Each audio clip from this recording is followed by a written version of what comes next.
Imagine, you are trapped underground, in complete darkness, without food, without water, and like this for more than 2 weeks. This story shocked America in 1925 and is still considered the most famous incident in the history of speleology.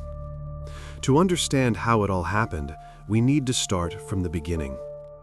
On June 20th, 1887, in the state of Kentucky, on one of the local farms, Floyd Collins was born. His parents, Lee and Martha Collins, owned agricultural lands. They were not poor, but to call their existence easy would be a stretch. In 1915, his mother died of tuberculosis. 7 years later, in 1922, his older brother James died of typhoid fever. But the family still remained large: 3 brothers and 2 sisters. After his wife's death, his father remarried to the widow of a caver. Unsurprising, in those parts, caves were a part of life, and much revolved around them.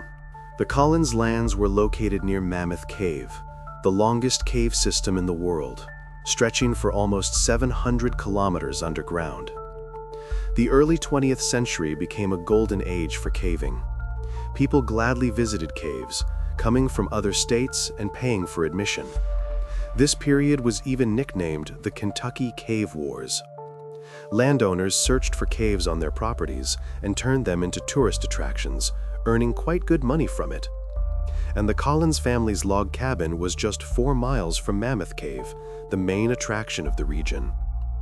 Floyd began exploring Kentucky's underground labyrinths alone when he was just 6 years old. As a child, he would go with his father to Mammoth Cave and sell tourists rocks and arrowheads found underground. By the age of 10, he had dropped out of school and started roaming the local caves with a lard-fueled lantern, searching for Native American relics. The boy quickly learned to read the caves, to feel where a wall was solid and where it was loose, to hear how the echo changed in different chambers, to distinguish the age of the rock by the smell of damp clay and old limestone. By 12, he knew every turn of the nearby salt cave and went off the beaten paths, finding moccasins, tomahawks, beads, and artifacts that no one before him had noticed. In 1910, when Floyd was 14, a geologist from New York hired the young caver for $2 a day to guide him through this labyrinth. For 2 years, the farm boy taught the geologist the basics of caving, and the geologist taught him geology. These lessons later convinced Collins that all the caves in the region were interconnected, a huge underground network stretching for tens of miles beneath the hills of Kentucky. As a teenager, Floyd regularly squeezed through cracks that made other explorers turn pale. His body was compact and wiry, perfect for working underground. He learned to move in spaces where others would get stuck, learned to control his breathing so that his chest would flatten on the exhale. His reputation as Kentucky's best caver spread throughout the county. Locals told incredible stories of how Collins would dive into one cave and emerge many miles away in another place, frightening an unsuspecting farmer. He even learned to play church hymns on stalactites, as if on a xylophone. The sound would echo through the chambers, reflecting off the stone walls. Living near Mammoth Cave, which brought its owner enormous sums of money, Floyd watched him get rich quickly. Almost all the caves were privately owned and provided a good income. Floyd decided to follow the same path. Indeed, in those days, this strange business brought excellent profits. But the competition was fierce. It's not for nothing that these times are called the Cave Wars. After surveying his father's lands, in 1917, Floyd did indeed find a beautiful cave and named it Crystal Cave. It had magnificent stalactites, entire colonnades of white and pinkish stone hanging from the ceiling like a cathedral organ. The cave could compete with its neighbors, but the problem was its location. It was far from any paved roads. To reach it, one had to walk for an hour or more through brush and over rocks, scramble up slopes, and push through thickets of thorny bushes. No one wanted to do that. Moreover, competition in the county was rampant. The owners of neighboring caves told tourists that Crystal Cave was closed, flooded, or dangerous. They blocked the roads with boulders. One day, 5 strong men beat Floyd up. They worked methodically, professionally, and made it clear that a new cave was not needed in the area. The Crystal Cave idea failed. But Collins didn't give up. He found another cave, Sand Cave. It was located on Beasley Doyle's land and had an excellent location, near the road and, most importantly, ahead of a series of popular caves, including Mammoth Cave. This way, tourists would start their route with his cave, and Floyd would skim all the cream off the top. It seemed his dream was finally starting to come true. Floyd made an agreement with Doyle to explore Sand Cave and share the profits if it proved worthy of being a show cave. According to the entrepreneur's plan, the cave was supposed to bring in thousands of dollars once it became popular, but first, it needed to be thoroughly explored and tourist routes laid out. On January 30th, 1925, taking a kerosene lamp, Floyd arrived at the entrance to Sand Cave. Collins walked over damp leaves and melting snow. Mud squelched under his boots. It was an unusually warm winter morning. The temperature had risen above freezing, and the snow began to melt actively, flowing down the slopes in streams. For him, it was a normal workday. The 37-year-old caver had already spent several days working 12 hours at a time to improve the approach to the cave, sawing fallen trees, clearing leaves, and clearing a path. But today, he decided to descend into the depths. Collins took off his coat and hung it on a nearby boulder. It was wool, heavy, and would only get in the way underground. He lit the kerosene lamp, checked the wick, slung a rope over his shoulder, and began his descent. The entrance to the cave was a small opening resembling a manhole cover, no more than 60 centimeters in diameter. He wrapped the rope around a tree, checked the knot, and began to lower himself, bracing his feet against the walls of the narrow shaft. He descended 4.5 meters on the rope and stepped into the darkness. The last rays of sunlight were left behind. The temperature immediately dropped. Underground, it was 10 degrees Celsius at most, and the humidity was high. His breath began to condense into puffs of steam. Not far from the entrance, the cave began to descend deeper, as if in 1.5-meter-high steps. He carefully made his way down, holding the kerosene lamp in front of him. The flame flickered with his movements, shadows danced on the walls. Ahead, the cave transitioned into a narrow shaft of uneven, loose rocks. The walls here were not solid limestone, but sandstone, friable, layered, and unreliable. Collins lay on his stomach and began to crawl. The stones under his palms were damp, cold, and rough. His elbows and knees immediately started getting soaked with mud. At a depth of 15 meters, he encountered the first tight spot. The crevice was narrow, 25 centimeters, no more. But Floyd was calm. It wasn't his first time underground. With the right technique, a man of his build could squeeze through a gap as small as 20 centimeters. He pressed his arms to his sides, exhaled deeply to flatten his chest, and began to rock his hips, pushing his body forward with his toes.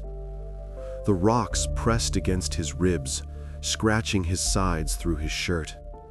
He had to push the lamp in front of him. It scraped along the floor, leaving a trail in the silt. The movements were slow, deliberate. Each centimeter was gained with effort. After some time, the cave widened, and he could crawl on all fours. His knees ached, his palms were scraped raw. After passing through several more narrow spots, he emerged into a sloping pit. The pit descended 3 meters and, curving horizontally, ended in a narrow fissure. His brother Homer would later describe this place as a shaft no bigger than his own body, strewn with protruding rocks that dig into the flesh and tear clothes. This was the most dangerous part of the route, the narrow throat of the cave, where rocks were held in place only by their own weight and could shift with the slightest careless movement. Collins had spent the previous days removing rocks from here, and the fissure at the bottom finally seemed passable to him. He wanted to create an interesting route for tourists, but for that, the cave needed to be cleaned up. He began to descend into the fissure feet first. The rocks squeezed his torso from both sides. He could feel them pressing on his ribs with every breath. Above him, millimeters from his neck, hung shards of rock, sharp, jagged, ready to fall at any moment. He could feel them with the back of his head, feel the cold of the stone through his hair. But he successfully passed this dangerous spot and emerged into a large chamber. In the middle of the chamber was a ledge ending in a drop of 18 meters. Collins was pleased with his discoveries. He had discovered a magnificent chamber, strewn with beautiful stalactites. Hundreds, thousands of stone icicles hung from the ceiling, shimmering in the lamplight as if covered in frost. But it turned out that wasn't all. The cave went deeper, and he intended to explore it. Wrapping the rope around a boulder, he checked the knot twice, pulled on it, it held.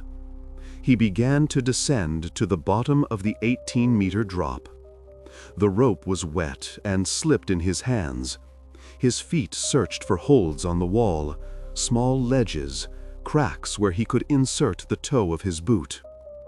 Having descended, he discovered another large chamber, a true subterranean cathedral with a ceiling about 5 meters high, and he was eager to explore it.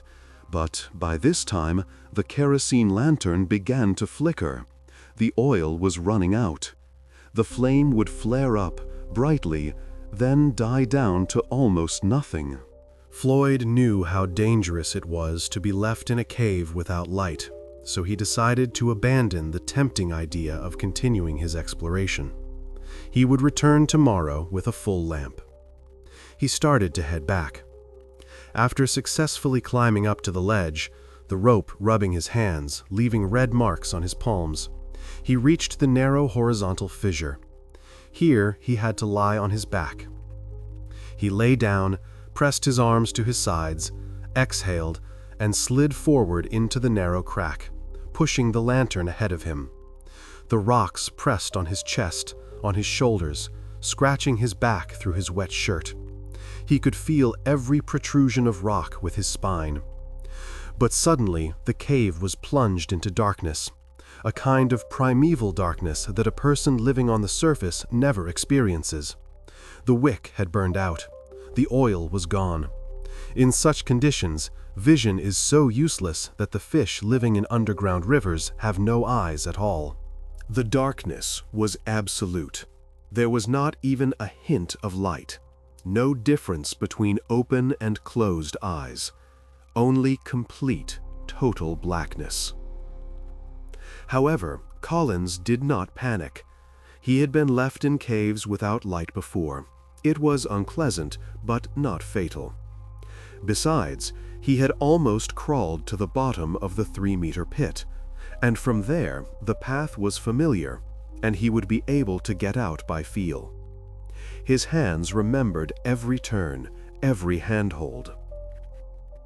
He braced his foot against the cave wall and began to push himself forward. But when he had passed this spot the first time, he could see the dangerous rocks and avoid them. Now he was moving in complete darkness, by guesswork, relying only on touch. Lurching forward awkwardly, he felt a piece of limestone crumble under his feet, and a huge boulder, 20 kilograms, maybe more, fell from the wall, pinning his ankle. Floyd instinctively thrashed his legs, trying to free himself.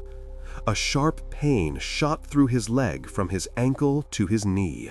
But this brought a shower of fine gravel down on him, a hail of small stones falling on his face, getting in his mouth, in his eyes. And the large rock settled even more firmly, wedged between his leg and the cave wall. He was completely trapped. His head was directly under the 3-meter pit, and the cave enveloped the rest of his body like a straitjacket. Wrapped in this stone cocoon, Collins scratched at the cave walls. He tried to feel the edge of the rock, to find a point of leverage to push it away. But his hands could only reach his chest. Beyond that, the cave walls squeezed so tightly that he couldn't bend his elbows. His nails broke against the stone. Blood oozed from under his nails, mixing with the dirt. He began to sweat, from the effort, from fear, from the realization of his situation. Then he started to shiver. His body was cooling down quickly from immobility, his wet clothes drawing out the heat, until exhaustion threw him into sleep. A torturous routine began. Sleep, wake, scream. Sleep, wake, scream. Minutes turned into hours. He lost track of time. In absolute darkness, there are no reference points. His voice was gone. His throat was hoarse from shouting. His hands were numb from the cold. His trapped ankle ached unbearably, a dull, gnawing pain that never let up for a second. Shards of rock cut into his body like razors. He lost feeling in his limbs. He couldn't feel his toes, couldn't feel his left hand. There was only cold, darkness, and pain. Fortunately, trickles of melting snow ran down the cave walls, and Floyd could drink this liquid. He would open his mouth and catch the drops. The water was icy, with a taste of limestone and clay, but it helped him hold on. Finally, 25 hours after he became trapped, he heard someone's voice. Distant, muffled, but human. "Come to me," he shouted, snapping out of his stupor. His voice broke, turning into a hoarse cry. "I'm stuck here." Few people worried about Collins when he didn't return home on Friday evening. Earlier that week, he had spent nearly 30 hours in a cave. He had stayed at 3 different houses, and when he didn't come back, his host for that night simply assumed he was sleeping somewhere else. It was only the next morning that the locals realized he might be trapped. The first person to venture into the cave was 17-year-old Jewel Estes, a flexible kid, but with no caving experience. Estes took a lantern, climbed into the hole, and immediately felt the space constrict. Narrow passages, low ceilings, it was all new to him. He never managed to reach Collins. The narrow spot before the pit scared him. You had to squeeze through sideways, and he didn't have the technique. But he got close enough to call his name and hear a response. Floyd was trapped. One by one, men tried to reach Collins, and each one emerged wet with mud, covered in bruises and scratches, solemnly swearing never to go into that God-forsaken hole again. By mid-afternoon, dozens of locals had gathered outside. No one managed to reach the trapped man. "I wouldn't go back in there even if they paid me $1,000, no matter how much I need the money," declared rescuer Ellis Jones. And $1,000 in those days was a farmer's annual income. Most of Kentucky's caves are carved out of solid limestone and are relatively safe. You can move around without fear of collapse. But Sand Cave was a pile of sandstone and limestone blocks with layers of sand and clay, which made it unstable. The rocks were held in place only by their own weight, like a house of cards. It more closely resembled a tunnel with a ceiling of overhanging rocks that could fall out of the walls at any moment. Pull out one rock and others would follow. At 4 o'clock in the afternoon, Floyd's 22-year-old brother, Homer, arrived on the scene and saw dozens of men arguing outside Sand Cave. Some suggested dynamite, others talked about calling in miners. Homer Collins ignored them, slipped into the cave still dressed in his town clothes, a jacket, tie, and good shoes, and was greeted by the smell of cigarettes and alcohol that the local farmers had brought with them. Some were smoking in the narrow passages, others left bottles behind. When he reached the 3-meter pit above his brother's head, he realized he couldn't get through in his clothes. He took off his pants, shirt, and shoes and slid down in his underwear. The cold hit his skin immediately. The rocks were icy and damp. Homer was immediately faced with the problem that stymied every subsequent rescuer. If a person descended into the shaft head first, they were forced to work upside down. Blood would rush to their head, temples would throb, and their vision would darken. And coming out, they had to push themselves feet first up a steep slope and then back up another 6 meters before they could turn around. If they descended feet first, as Homer did, they couldn't lower their upper body to Floyd's level without contorting into an almost impossible position. The spine would arch and back muscles would cramp. Worse, Collins himself was blocking his own rescue. Wedged from the chest down, his arms and legs were out of the rescuer's sight. In the distance, only the top of his head was visible, his hair matted with dirt. And it was completely unclear how to get him out. There was nothing to grab onto, nothing to tie a rope to. But Homer managed to feed his brother. He poured a pint of coffee into his mouth, warm, sweet, which they passed down in a thermos from above, and fed him 9 sausage sandwiches. Floyd chewed slowly, swallowing with difficulty. He also tried to pry loose stones from the wall to widen the passage around his brother's body. He worked with his bare hands, his fingers bleeding, but as soon as he removed some stones, new ones would fall from the upper layers, burying his brother even more. The cave was a living organism. Every action caused a reaction. After a few hours, Homer ascended to the surface. He had been working in his underwear all this time, and it was January outside. The air temperature was around freezing, but it was colder in the cave. The skin on his fingers was hanging in shreds. His nails were black with clotted blood. He was on the verge of hypothermia, shaking with fine tremors, his lips blue, his speech slurred. He needed to rest. After him, dozens more men tried to reach Floyd, but without success. Some gave up halfway, some couldn't squeeze through the narrow spots, and some simply lost their bearings in the darkness and turned back. At midnight, Homer descended into the cave again.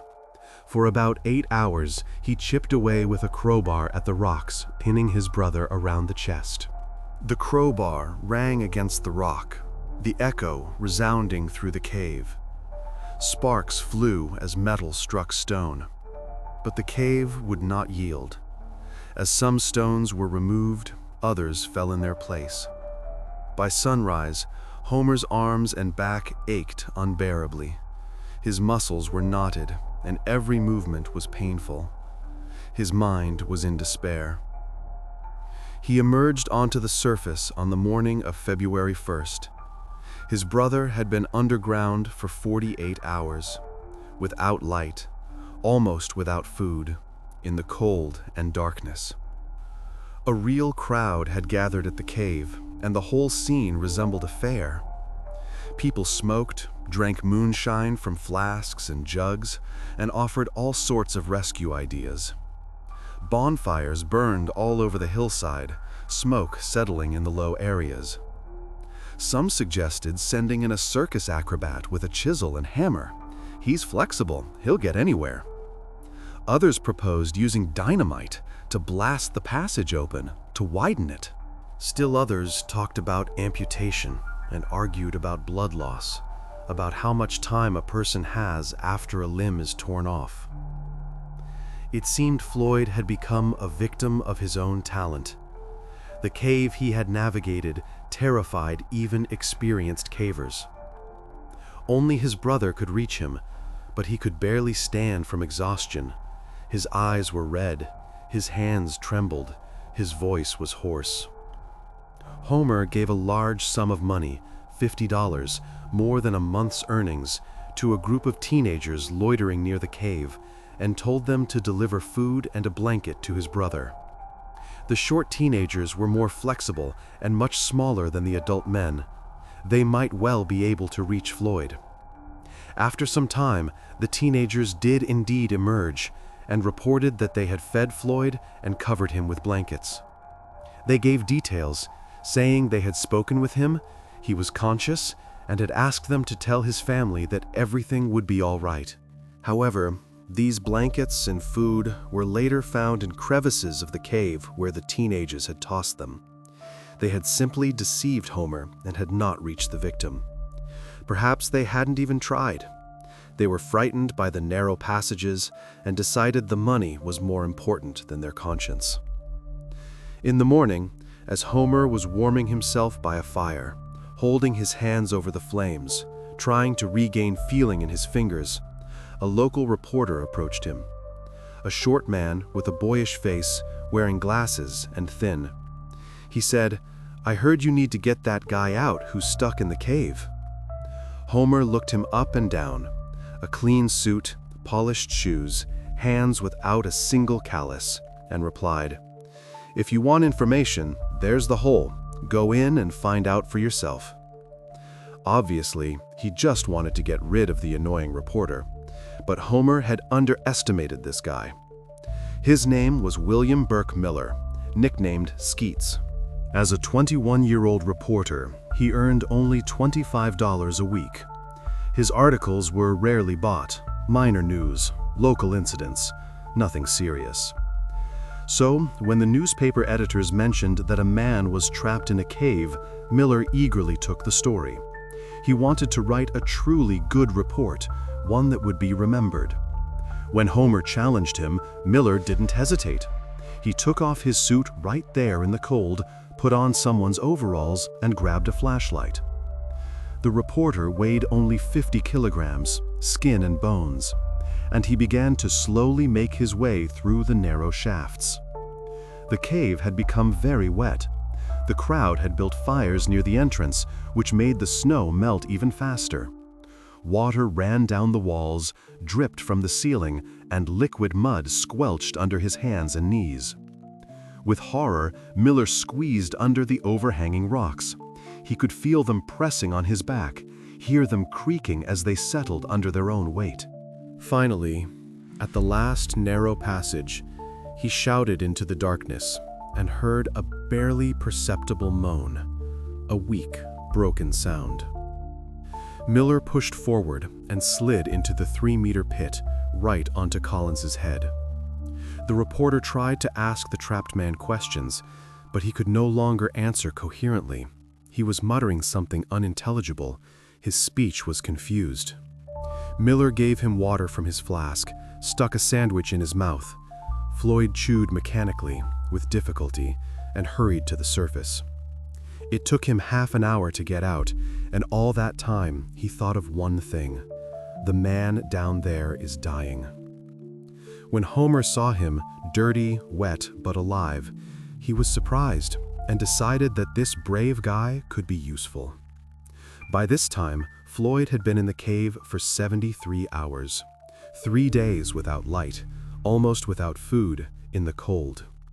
He had begun to hallucinate and told Miller he saw angels, white figures in the darkness who approached him and spoke to him in quiet voices. On the morning of February 2nd, Robert Burden arrived, a lean, 33-year-old firefighter from Louisville who looked very self-assured. Tall, wiry, with the hard gaze of a man accustomed to emergencies. He also managed to reach the trapped man. He was experienced, knew how to move in tight spaces. Seeing Collins for the first time, Burden said, "We've got a hell of a big problem here, but I think we can get you out with a rope." Then Burden looked deeper into the hole, put his arms around Collins' body, trying to gauge how tightly he was wedged, and grimaced. "We might tear your leg off." "Tear my leg off, but get me out," Floyd replied. His voice was steady, almost calm. It's unclear whether Burden knew that Floyd had lost his grip on reality, and his responses might not be rational.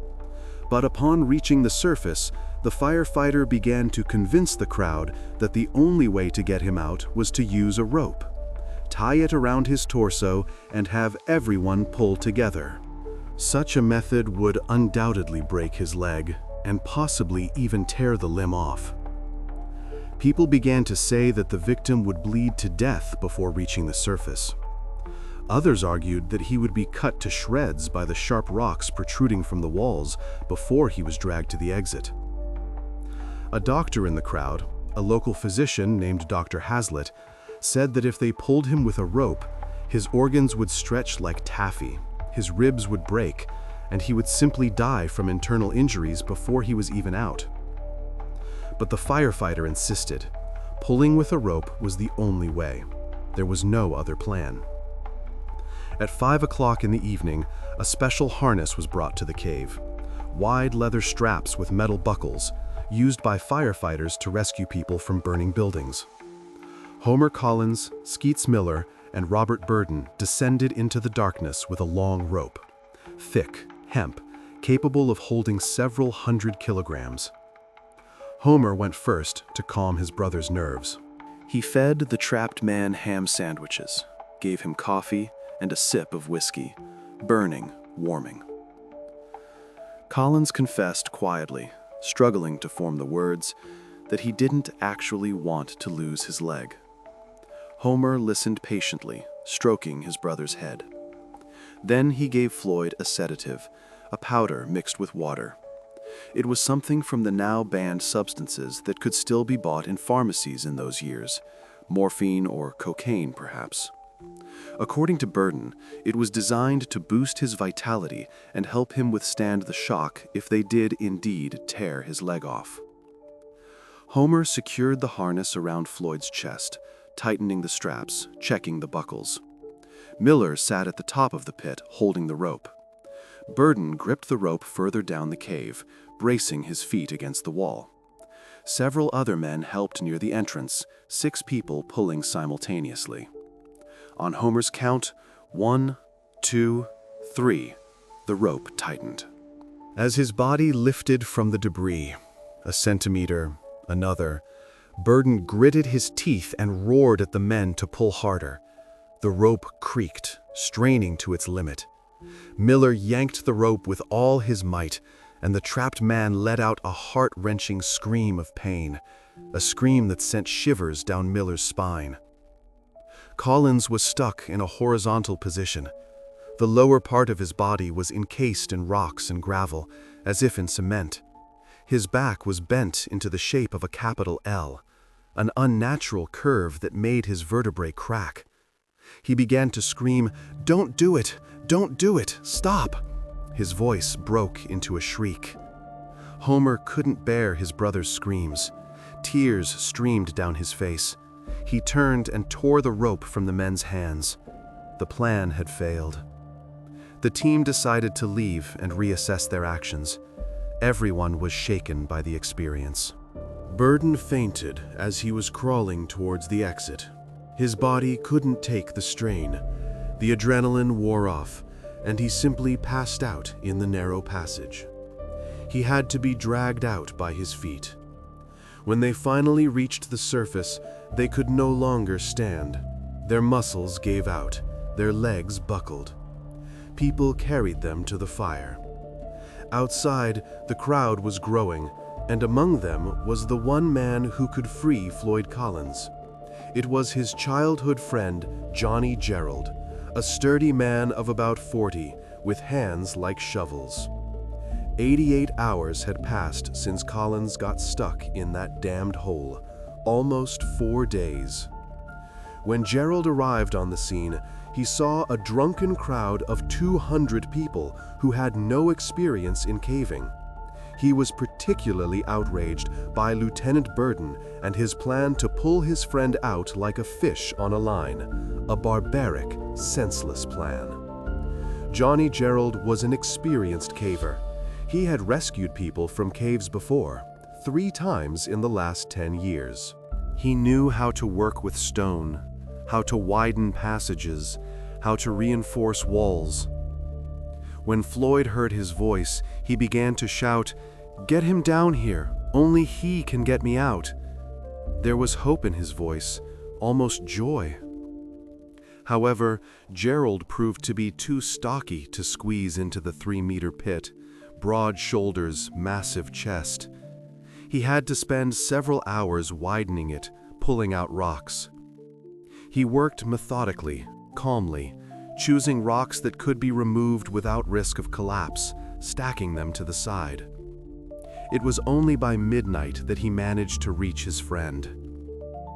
He began to dig out the gravel and pull away the rocks near Floyd's chest.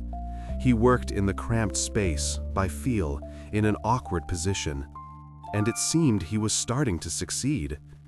Collins' torso appeared. For the first time in days, his shirt, his chest were visible. Then his hips. Floyd was able to move slightly. Then the upper part of his thigh. For the first time, Floyd could move his right leg, though it hurt unbearably, a sharp, piercing pain with every movement. Before Gerald left, Collins reportedly said to him as he squeezed his hand, "Don't let anyone come down here but you and your crew." Gerald swore to keep his word. He was convinced that people with no caving experience, no matter how sincere their intentions, would just cause a collapse and bury the victim alive. The cave was too unstable, too dangerous for amateurs. So, when a team of professional quarrymen, men who worked in quarries and knew rock, who had been standing in the cold for 5 hours waiting for volunteers, approached Gerald with a plan to survey the passage and chisel out the limestone above Floyd's head, Gerald told them to get lost. Rudely, sharply, "Get out of here before I throw you out myself." Lieutenant Burden returned on Tuesday morning around 10 and again proposed his rope plan. The previous night, he had called in his fire department and requested a fire hose hoist, a mechanical winch capable of lifting several hundred kilograms. He said, "I've figured it out. If I can get it down into the passage and make it work, I'm sure it will work. We'll have him up in a minute." But Gerald was the crowd's new hero. People believed in him. They had seen his results. And Burden's plan was rejected. The crowd booed the firefighter. By this time, Miller's report was ready. Newspapers landed on doorsteps in the morning. The circulation of the Louisville Courier-Journal had tripled. That morning, Floyd Collins woke up a star, as did the reporter, Miller. His name began to be recognized. His newspaper colleagues looked at him with respect. This popularity only increased the crowd around the cave. People came to see what was happening to that guy underground. By this point, Floyd had been underground for 103 hours. More than 4 days without light, without proper food, in a position where he couldn't move. That morning, reporter Miller returned to the cave. Gerald was exhausted from his work. His eyes were sunken, his hands trembled with fatigue, his voice was hoarse to a whisper. And others were not allowed near the cave. Gerald stood at the entrance like a guard. Then the reporter proposed a plan. He would go down into the cave and organize a chain of people to bring rocks to the surface and pass food and drink to the victim. Also, where possible, they would reinforce the walls with planks to prevent collapses. A human chain, one person passing to another, like passing buckets of water at a fire. Reporter Miller once again reached Floyd and, like Gerald before him, began to dig around his body, removing stones. He worked for hours without stopping. Soon, the space around the body was 12 centimeters. You could slip a hand through, touch his ribs. His team had run light bulbs through the cave on wires, ordinary incandescent bulbs powered by a car battery. And now an orange light played on the walls, casting trembling shadows. Over the next 2 hours, Miller passed 2 buckets of earth and stones up the chain, perhaps 40 kilograms of rock. Eventually, he took a break and asked for some milk and whiskey to be passed down. As the reporter was feeding the trapped man, giving him a drink from a bottle, supporting his head, Collins said quietly, almost in a whisper, "I believe I'll get to heaven, but I feel I'll be pulled out of here alive and with both legs." There was hope in his voice, almost certainty. But the journalist wasn't just moving rocks and risking his life in the cave. He was also managing to write. A notebook and pencil were always with him. The next morning, the newspapers published a text from the perspective of Floyd Collins, a report straight from underground. Miller had written down Floyd's words, formatted them as a monologue, and it had the effect of a bombshell. "On Monday, I kept moving my leg when I felt strong enough, thinking I could still free myself. But each time I heard pebbles falling into the deep pit right behind my back. It made me tremble. I kept thinking about what would happen if the rock above me fell. I tried to direct my mind to something else, but it was useless. I couldn't do much to help those who came to my aid, but I knew that many were ready to do everything in their power. That gave me courage. Tuesday morning, I thought to myself, 4 days I've been here and still no closer to freedom than on the first day. How will this end? Will I get out, or—" I couldn't think about it. I had faced death before. It doesn't scare me. But why is it so long? Oh God, be merciful. I want you to tell everyone outside that I love every one of them, and I'm happy because so many people are trying to help me. Tell them I won't give up, that I will fight and be patient and never forget them. You're leaving now, but don't leave me for too long. I want you to be with me, and I will continue to help in any way I can to move some of this rock." Thanks to this mini interview, the story of Floyd Collins grew from a marginal curiosity into a national event. From Los Angeles to New York, front-page headlines described Collins's plight, using giant fonts usually reserved for reports of war. "Man trapped in cave for 4th day," the newspaper screamed. "Fight for life underground." His patience through the long hours of agony, his constant hope when life seemed to be nearing its end, is enough to strengthen the heart of any man, Miller wrote in his article. In other words, the reporter gave readers a hero they could empathize with, someone to root for. Not just a news story about an accident, but a living drama with a protagonist. Just a few hours after the interview that changed his life, Miller and his human chain returned to Sand Cave. The reporter planned to crawl feet first towards Collins, wedge a crowbar into the rock under the boulder, and use a car jack capable of lifting several tons, to raise the stone off his leg. The plan was simple: the crowbar as a fulcrum, the jack as a lever. But everything went wrong. Under the pressure of the jack, the crowbar would slide sideways and slip. The rocks were wet and slippery. The crowbar couldn't get a grip. Reporter Miller later said that these actions in such an awkward position, lying on his back, contorted at a strange angle, caused him severe pain in his stomach, back, neck, wrists, fingers, and forearms. His muscles cramped, his spine ached. He decided to ignore the pain until his muscles gave out completely. When the next attempt met with the same failure, the crowbar slipped again, the jack fell into the mud, Miller tried a new angle.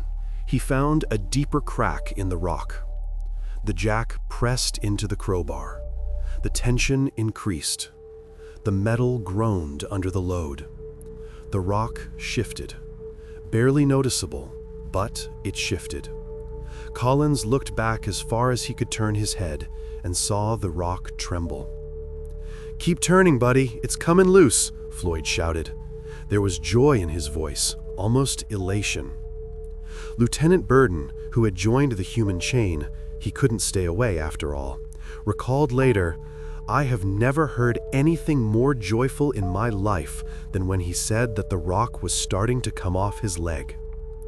Miller stared intently at the rock, not taking his eyes off it. With each turn of the jack's handle, the rock shifted, millimeter by millimeter. His body was filled with adrenaline. His hands trembled with tension. His fingers turned white as he gripped the jack handle. Streams of sweat ran down his forehead, getting into his eyes, stinging. His heartbeat quickened to a frantic pace. His temples throbbed. When one of the wooden blocks placed under the crowbar began to slip, slowly, inexorably. Suddenly, the structure collapsed, and the rock fell back into place with a dull thud, crushing Collins's leg. Floyd cried out in pain. Miller tried again, and again, and again.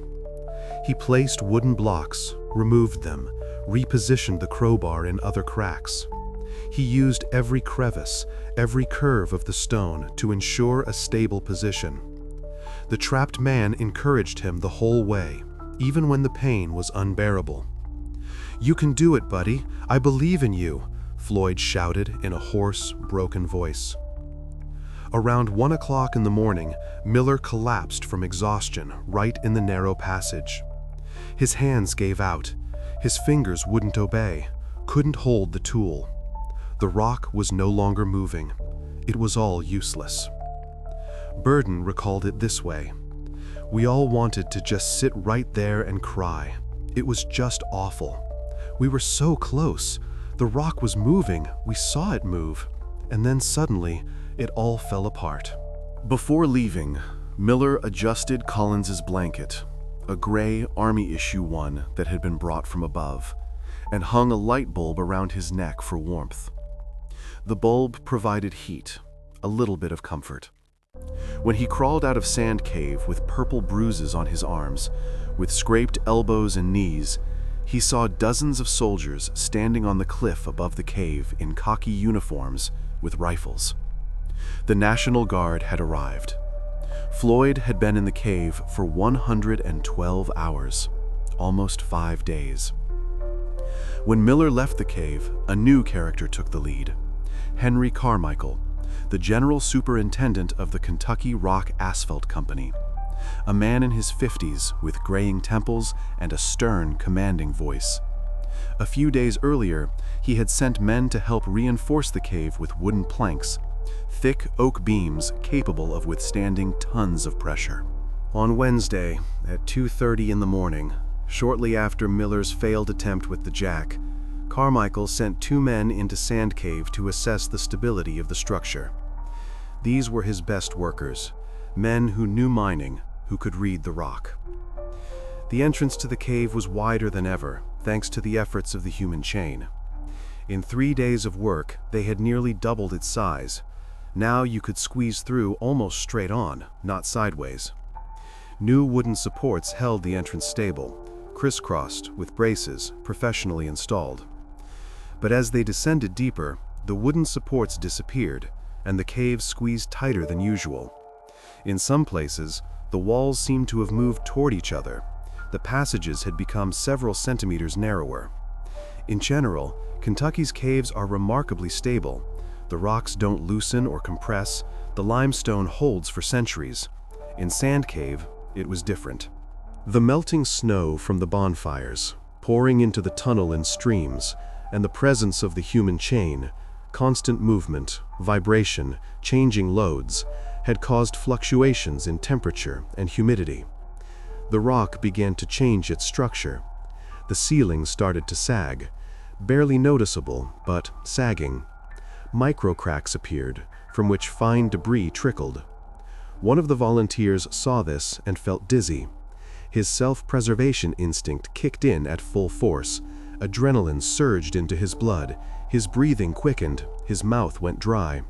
He heard Collins's moans ahead, faint, almost indistinct, but human. But he also heard the eerie creak of sliding rocks, a low, drawn-out sound that means the rock is moving. And he insisted on returning. "I'm not going any further. It's all collapsing in there. We're going to die." The second volunteer, a man named Casey Jones, a young miner who worked in the coal mines to the north, heard the same sounds, but went on. He had experience working underground.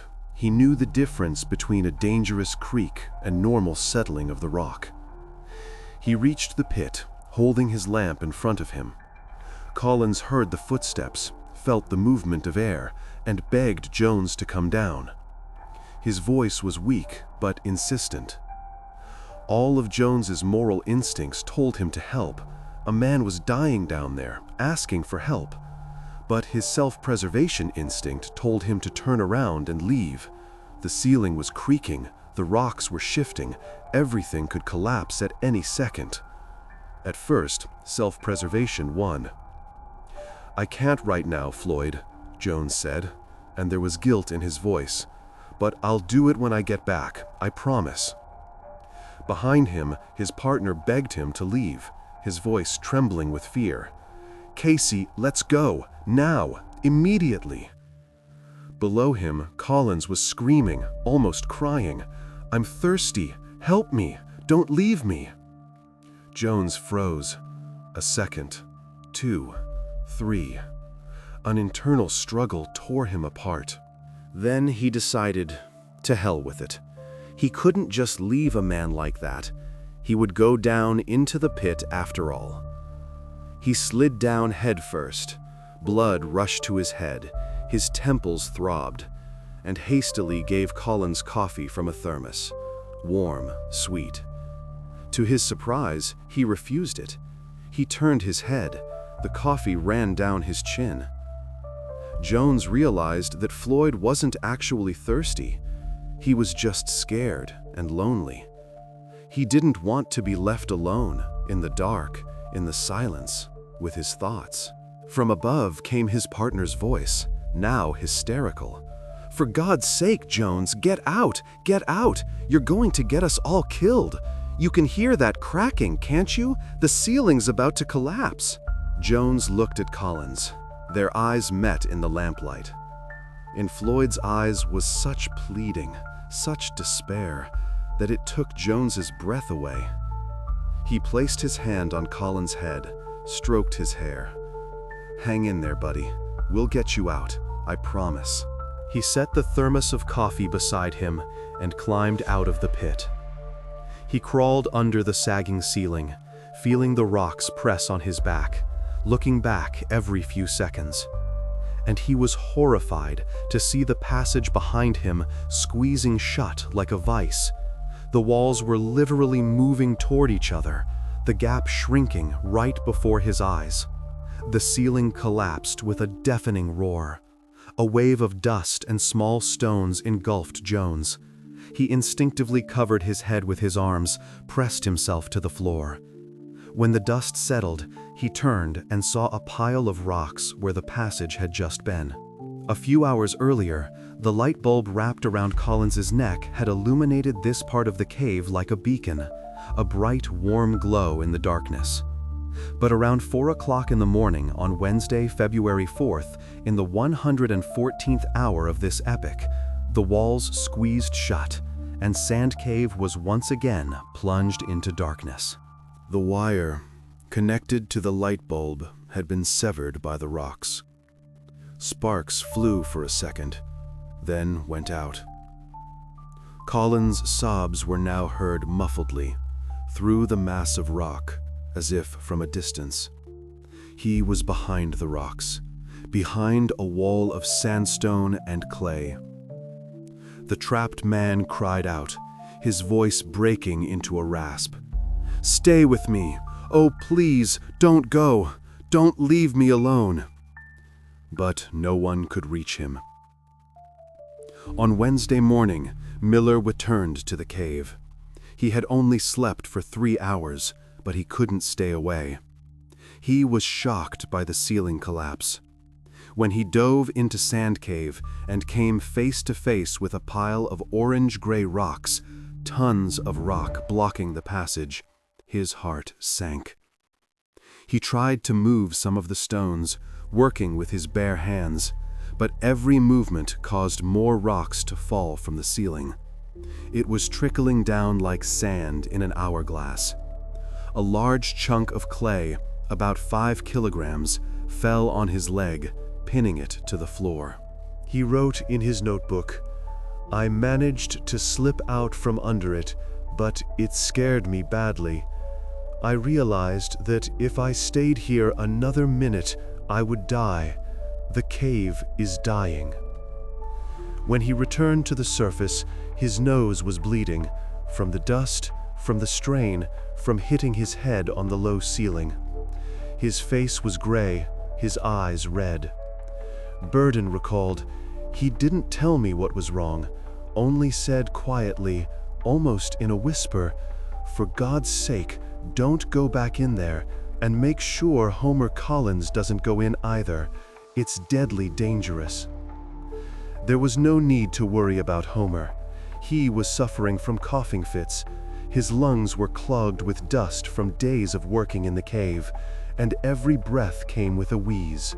He was unlikely to be able to participate in the rescue work. He sat by the fire, wrapped in a blanket, drinking hot tea, and staring at the cave entrance with an empty gaze.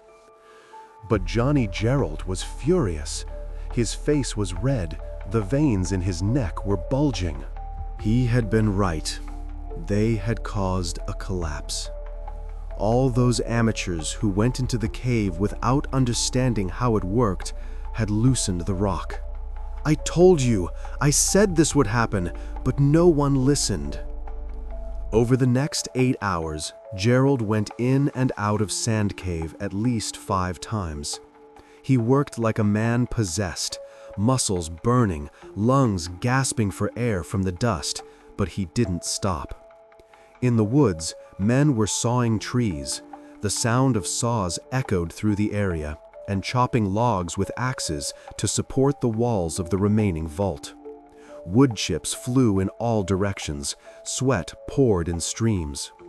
Underground, Gerald's team reinforced cracks and teetering boulders with fresh planks, driving in wedges with hammers.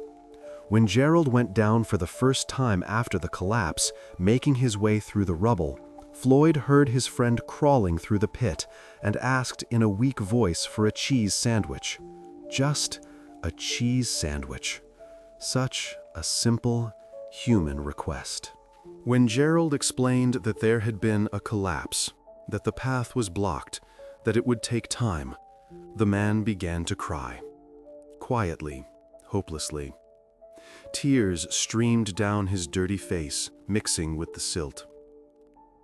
Working at the limit of human endurance, hands shaking with fatigue, vision blurring, coordination failing, Gerald pulled 4 barrels of rocks out of the cave. He passed them up the chain, barrel by barrel. Perhaps 200 kilograms of rock. A few hours later, it was already evening, the sun was setting. A strip of light once again pierced the darkness. The passage was cleared. The light bulb on Collins's neck was visible again, a dim, yellowish glow in the depths. Soon, there was enough space to squeeze through to the victim. It was possible to reach him, to touch him. Gerald returned to the surface, covered in mud, blood, barely able to stand. He gathered his equipment: a jack, a crowbar, a grease gun, Vaseline, ropes. And he told the men gathered outside, there were more than 300 of them by now, that Floyd would join them in an hour. 2 at the most. He was sure, absolutely sure, that he was about to pull him out. Get the stretchers and blankets ready. He'll be here soon.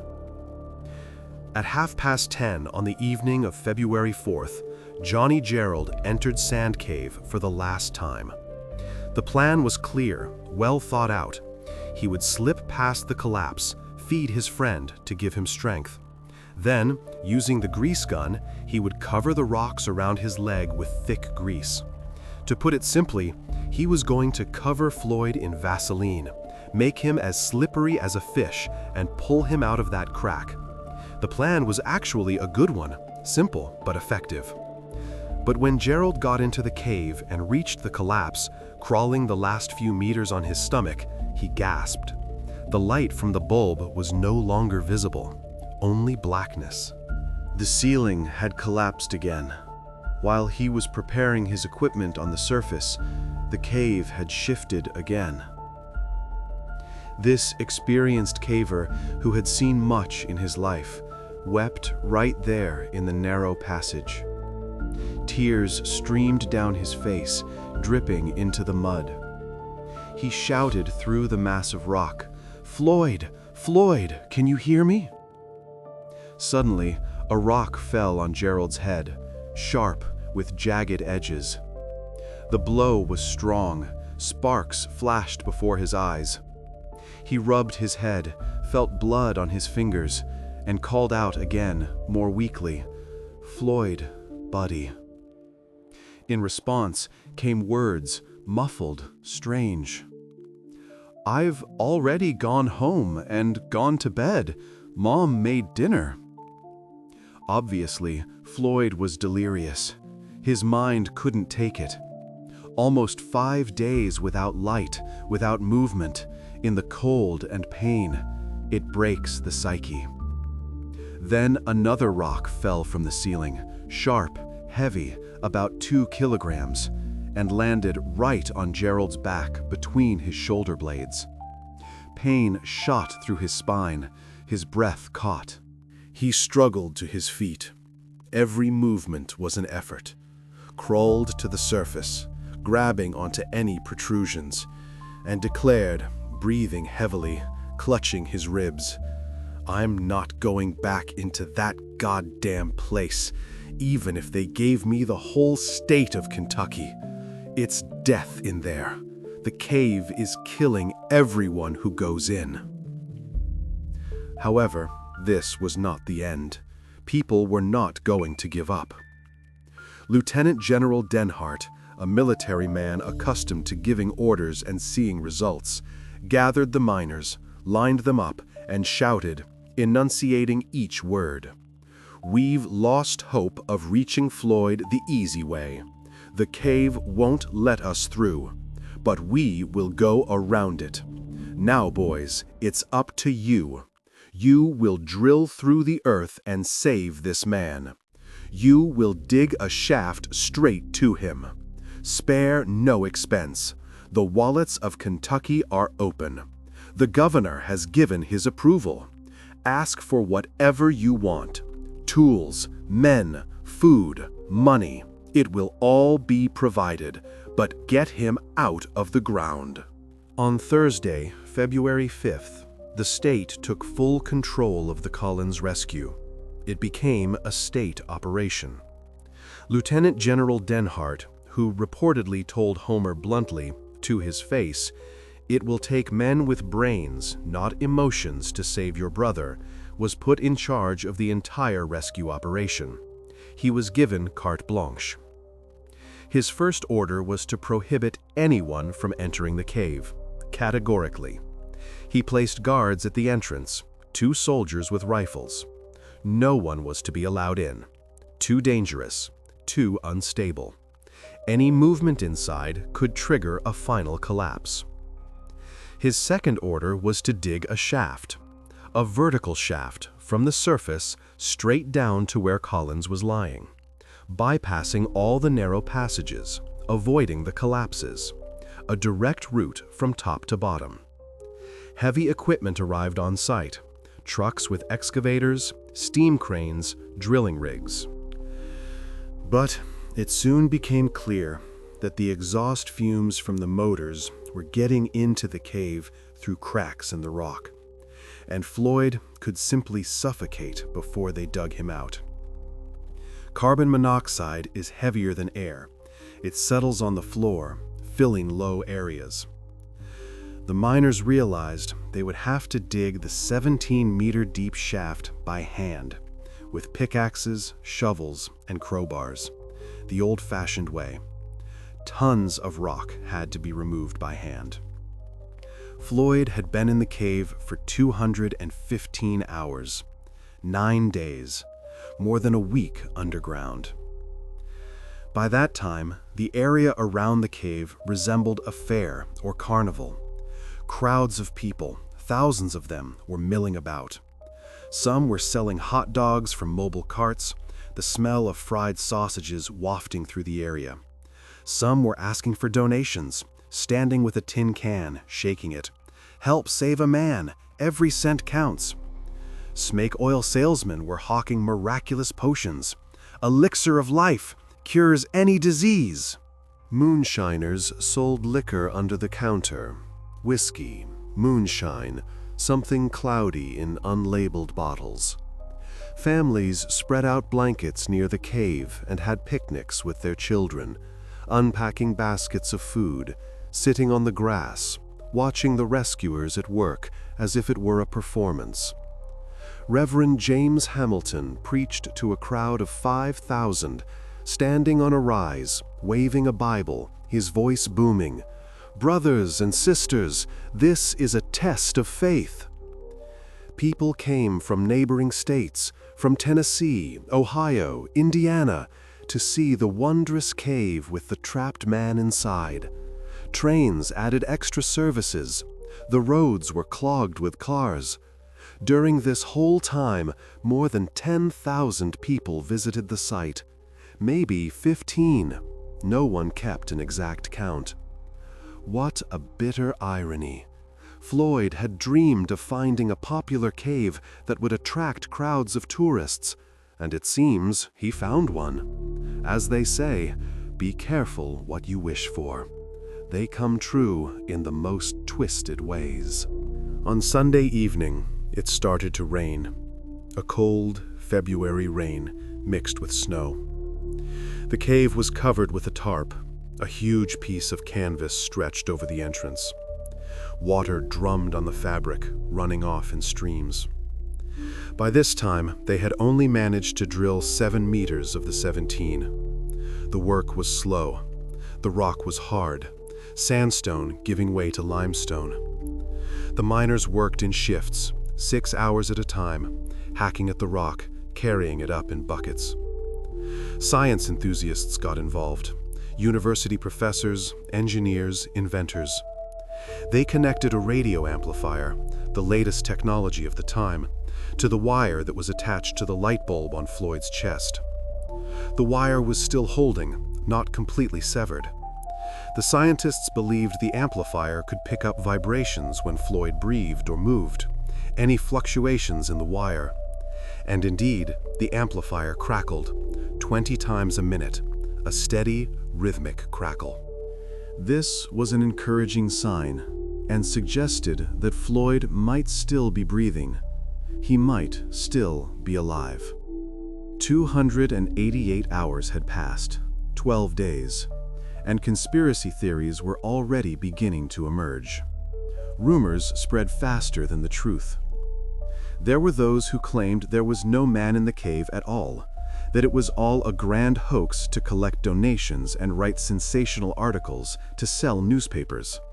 Show us the body, where's the proof?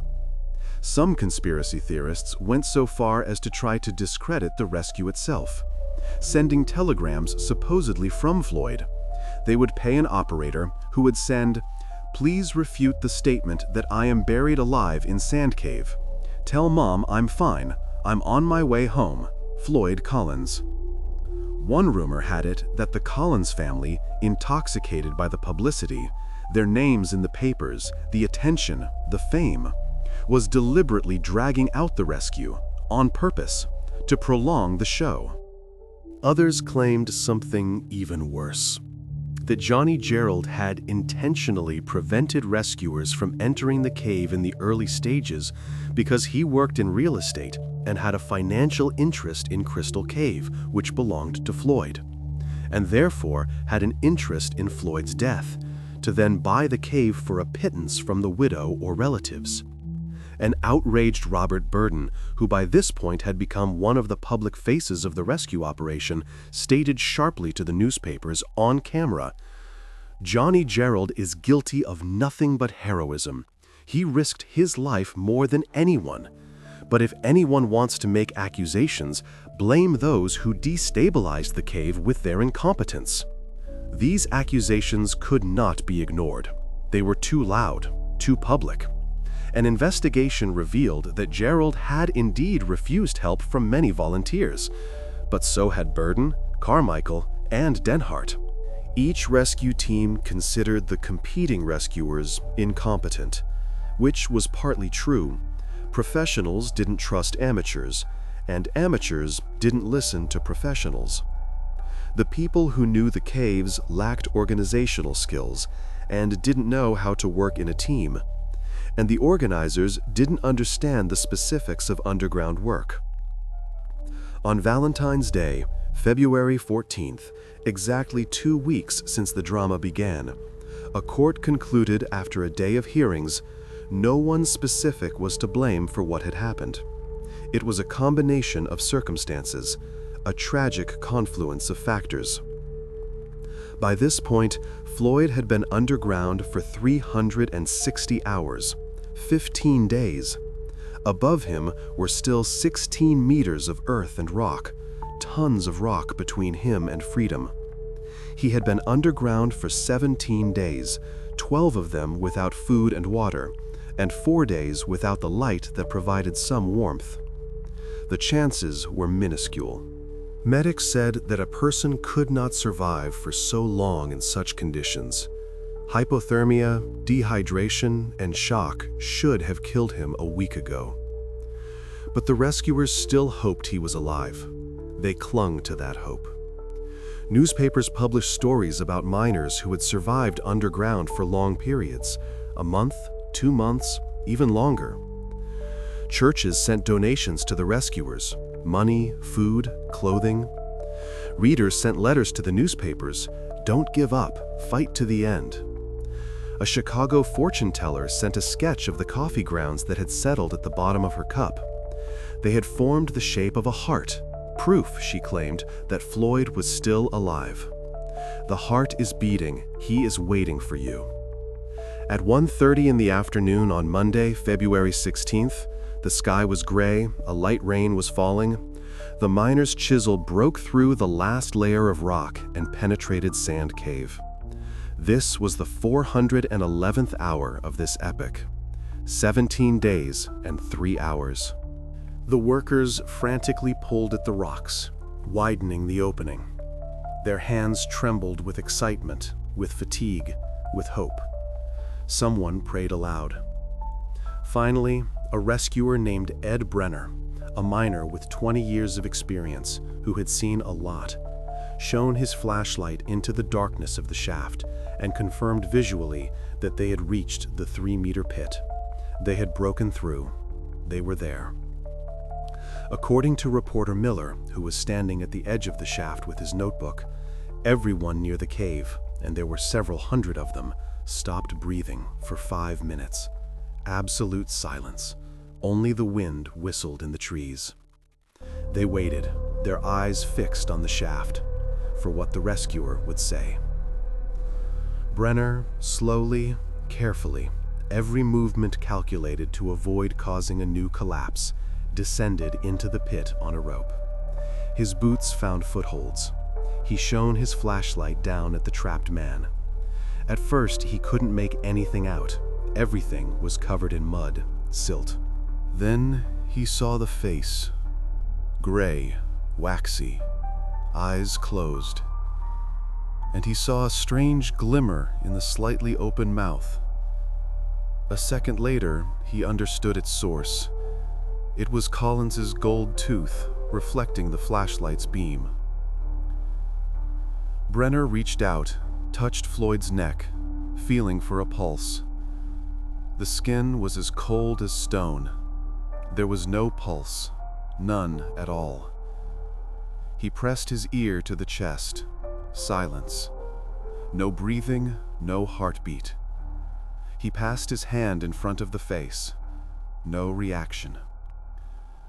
After 5 minutes, which felt like an eternity to those waiting above, he slowly ascended to the surface. His face was stone, his eyes empty. He stood on the edge of the shaft, swaying with fatigue. Everyone looked at him, waiting for a word. He shook his head, slowly, heavily, and said just one word, hoarsely. Dead. The crowd gasped. Women began to cry. Men took off their hats. Someone fell to their knees. 17 days of hope, struggle, work, and all for nothing. A little later, after the autopsy, it was claimed that Floyd had been dead for about 3 days. He had died sometime around February 13th. If this is true, then he died shortly after his lone light bulb went out, that last collapse that severed the wire, his last connection to the world above. Perhaps hypothermia, perhaps dehydration, perhaps his heart simply couldn't take it anymore. It stopped from exhaustion. The exact cause could not be determined. Soon, the place emptied out. Within a few hours, the crowd had dispersed. People left in cars walked away. The show was over. The shaft was filled with earth. Why leave it open? The name Floyd Collins, which for more than 2 weeks had occupied the front pages of newspapers across the country, began to be forgotten. The news moves on. Life goes on. But this was not yet the end of the story. Oh no, the strangest part was yet to come. Just a few weeks later, before the earth on the grave had even settled, the owner of the land where the cave was located, Beasley Doyle, erected a large wooden sign on the highway, painted in red and white, which read in large letters, 200 yards from here, the body of Floyd Collins entombed in the cave. Tours daily, 50 cents per person. For 50 cents, the price of a meal in a decent diner, curious visitors could look at the gaping hole that had swallowed the man whom Doyle had once called a friend and partner. The body was left there. They didn't bother to retrieve it. Too expensive, too dangerous. What for? Contrary to rumors that the family had gotten rich from the tragedy, the Collinses returned to their ordinary farm life and were not a cent richer. After the National Guard left, locals saw Floyd's father, old Lee Collins, searching the rescue site for glass bottles. They could be returned for a couple of cents. A stooped old man rummaging in the mud for bottles. This is what his life had become. Reporter William Skeets Miller received an unexpected offer. An agent from New York contacted him to go on a tour across the country and tell this story to people in theaters, in concert halls. Live performances, $1 tickets, sold-out shows guaranteed. He was offered a fabulous fee for the time of $50,000, the annual income of a good doctor. But Miller refused. Briefly, without explanation, no, thank you.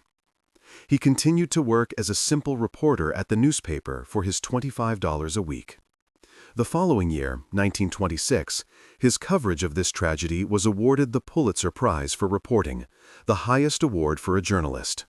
He was 22 years old, the youngest laureate in the history of the prize at that time.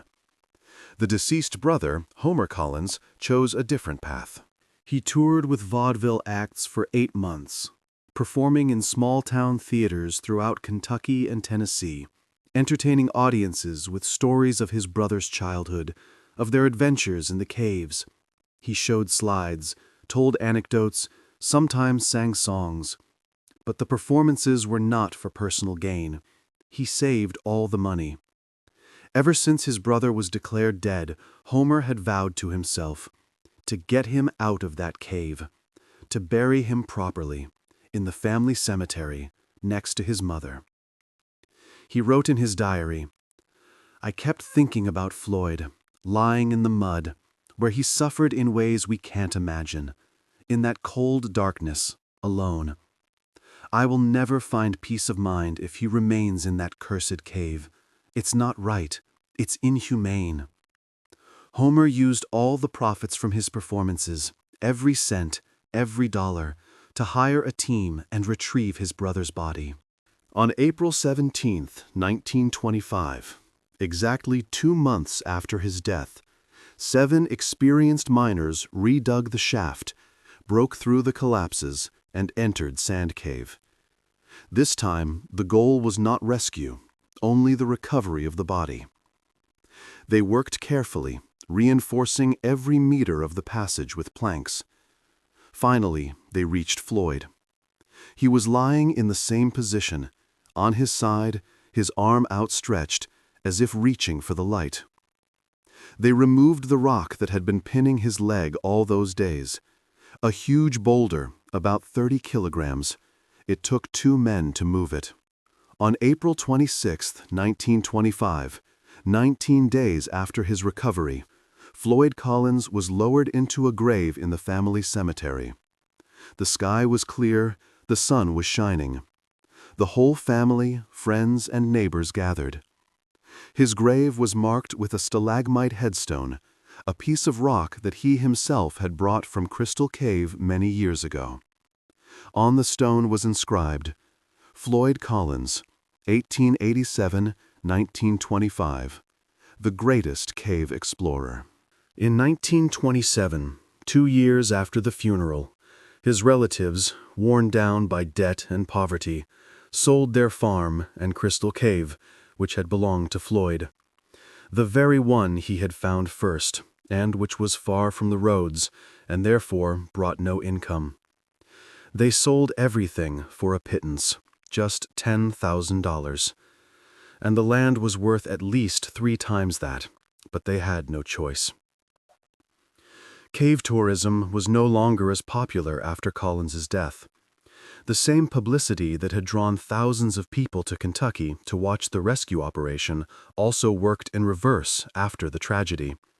People understood how dangerous it was and were no longer so eager to crawl through caves. Fear is stronger than curiosity.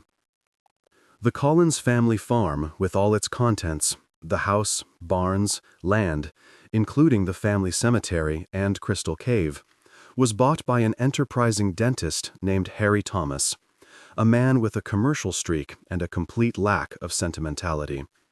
And then true madness ensues. Something that turns all common sense on its head. He exhumes the body of Floyd Collins, digs him up from the grave where he had rested for only 2 years. He embalms him according to all the rules: chemicals, treatment, preservation. He dresses him in his best suit. He places him in a crystal coffin with a glass lid, expensive, custom-made. And he places this coffin right inside Crystal Cave, in the main chamber, under the light of electric lamps. He turns the place into a mausoleum. To the horror and outrage of Floyd's relatives, they learned about it from the newspapers. Tourists who had previously been unwilling to go there because the cave was far from the roads and inconvenient, began to flock there in droves. Thousands of people. bringing Dr. Thomas a fabulous profit, $1 per entry and 2 on weekends. The sign at the entrance to the cave read in huge letters, "Come to Crystal Cave to see the embalmed body of the greatest cave explorer ever known, Floyd Collins, hero, legend." Only here, in small print below, photography is prohibited. However, that was not all. The madness continued.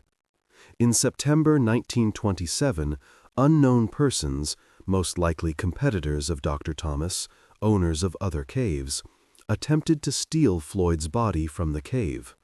They broke in at night, broke the lock, and opened the coffin.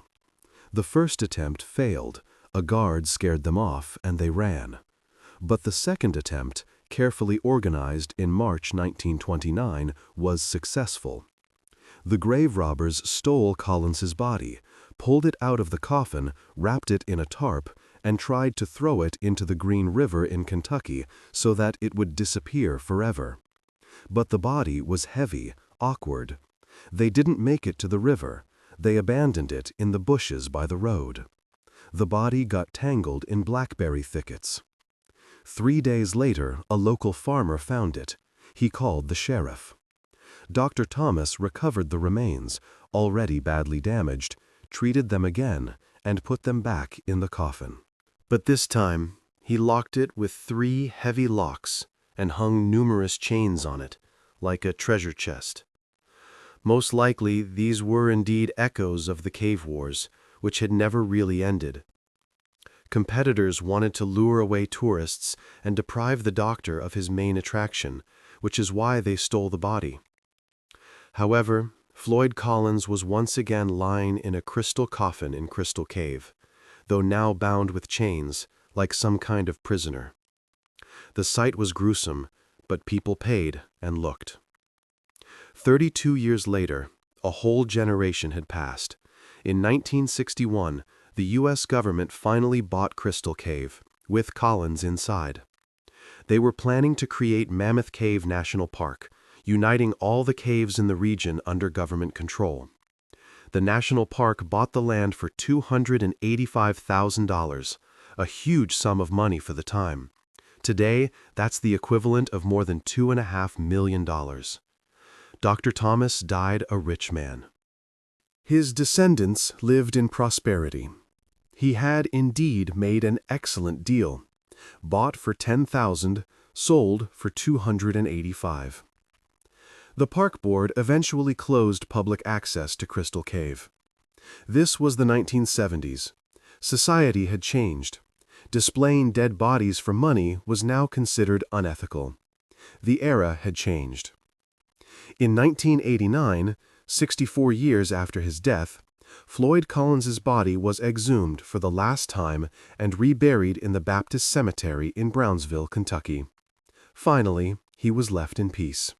A simple grave, a simple headstone. No tourists, no chains, no glass. In 1977, historian and caver Roger Brooker went to Sand Cave for an archaeological dig. He wanted to find artifacts from that rescue operation to document the site.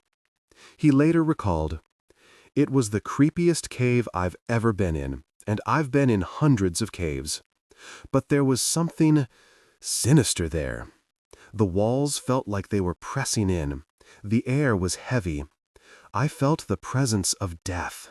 His team found several bottles, for whiskey, for milk, and cans of preserves, pieces of wooden braces blackened with time, the steel poker Homer had worked with, fragments of an army blanket, and a pair of rusty electrical wires. All of it was donated to the local museum. A few years later, in the early 1980s, the entrance to Sand Cave was permanently sealed with massive steel gates bearing the inscription, "Danger, entry prohibited, trespassers will be prosecuted." The gates were welded shut, covered with rocks. No one will ever enter there again. This story became a legend of caving in the USA, a classic of the genre. Several books were written about it, both documentary and fictional. Musicals were staged. A show with live music ran on Broadway in New York. Documentary films were made. The story of Floyd Collins entered caving textbooks as an example of what can go wrong. And, as cynical as it may be, Floyd did indeed make his cave popular and even earned millions from it, just as he had dreamed of his whole life. The truth is, that money didn't even go to his family, but to a complete stranger, some dentist who just happened to be in the right place at the right time and wasn't afraid to be cynical. This story is not just the tragedy of one man. For many, it is a kind of slice of time, a window into an era. It's as if you are transported to the 1920s in the USA, where soldiers, scientists, reporters, adventurers, all are acting at full throttle and risking their lives for a man they barely know, because it's the right thing to do, because it's what must be done. Where sensation and money grow out of tragedy.